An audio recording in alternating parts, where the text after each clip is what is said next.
to just me for the recaps. Mom's getting ready because we're leaving today. Here is the recap for Wednesday. Wednesday we woke up, had a lovely breakfast at Kluani, and then we left. One thing that we noticed on our drive is that there were a lot of emergency vehicles. I think we counted 9.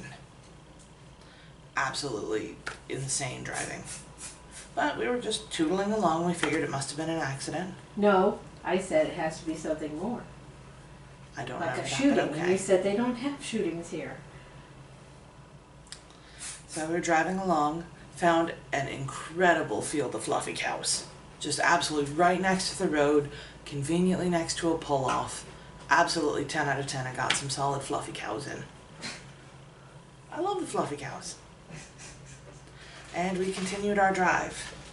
The first place that we drove to was the Loch Ness Center, where we were deciding if we wanted to do the exhibit or not. So we decided against going to the Loch Ness Visitor Center because we figured that seeing Loch Ness was actually more important than seeing the Visitor Center. Though we did enjoy the little submarine out front and delightful gift shops. Afterwards, we made our way over to Urquhart Castle, which I think ended up being one of my favorite castles that we went to.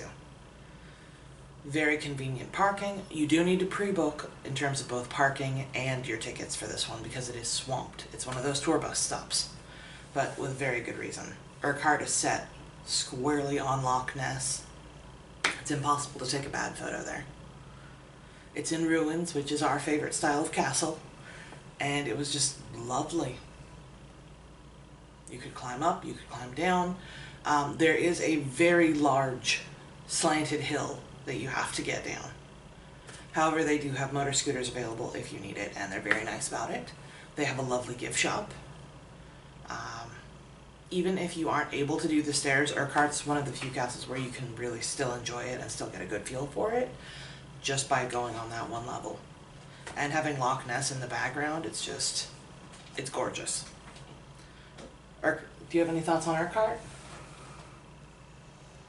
No, you pretty much said it all. It's a perfect castle to visit. Perfect. Urquhart was lovely. After Urquhart, we went on another little jaunt, and we went over to Lidl to pick up some picnic foods. I got some sausage rolls, some Scotch eggs, things that she's never had before. This little toffee thing that had a funny name that I can't remember what the name was, and a brownie for her, and a pretzel.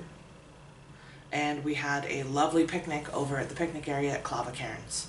Clava, Cairns is a Neolithic burial site that was said to have partially inspired the standing stones from Outlander, but it's just a really solid archaeological site to visit. Oh, on the way there, I forgot. On the way to Clava, Cairns, we stopped by Culloden, the battlefield. We didn't really get out very much. We just kind of poked around the parking lot a little bit. Mom took a picture of a man in a kilt. That was my mission. True. That was her ultimate mission in this entire trip, was just take as many pictures of kilted men as possible. And after Culloden, then we went to Clava, Cairns. Clava, Cairns was just lovely. A lot more people than I expected. I thought that... Me too.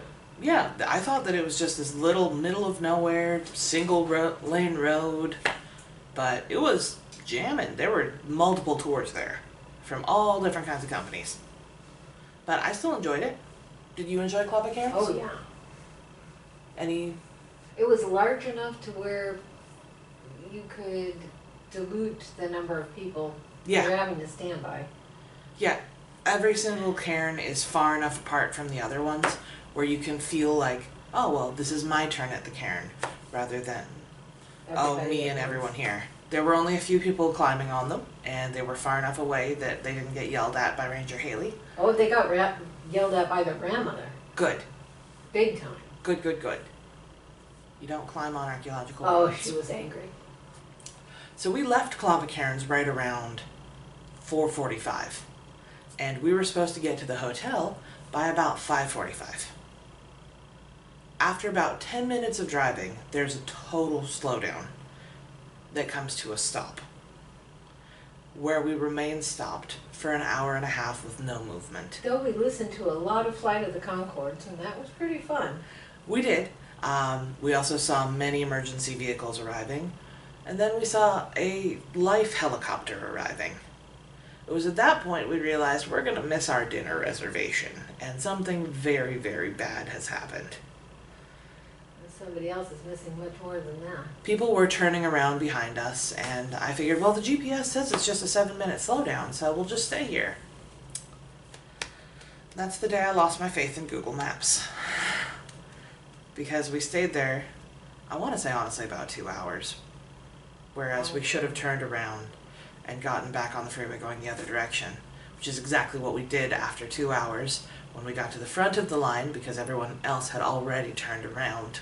Except for the buses who needed the extra space. There were a lot of cars still way back there. There weren't them. Yeah, They're behind us, not in front of us. Yeah, behind us. Yeah, the cars had already turned around. Okay.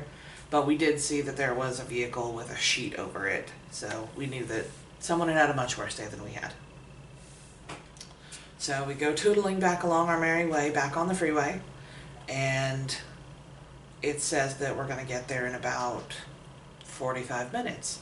Okay, that's doable. 2 hours, 45 minutes. It took us 4 hours to do an hour-long drive. It wasn't just the time. She's right, it wasn't just the time. It was the scariest driving that I've ever dealt with.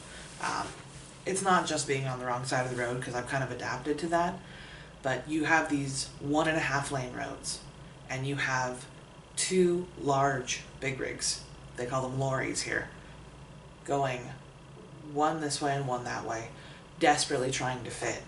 Even just the cars passing, to the point where there's a little town that we had to go through. Everyone was driving on the sidewalk, myself included. Otherwise you were going to hit someone. And it was terrifying. We stopped and got gas because we were worried about running out. And then we...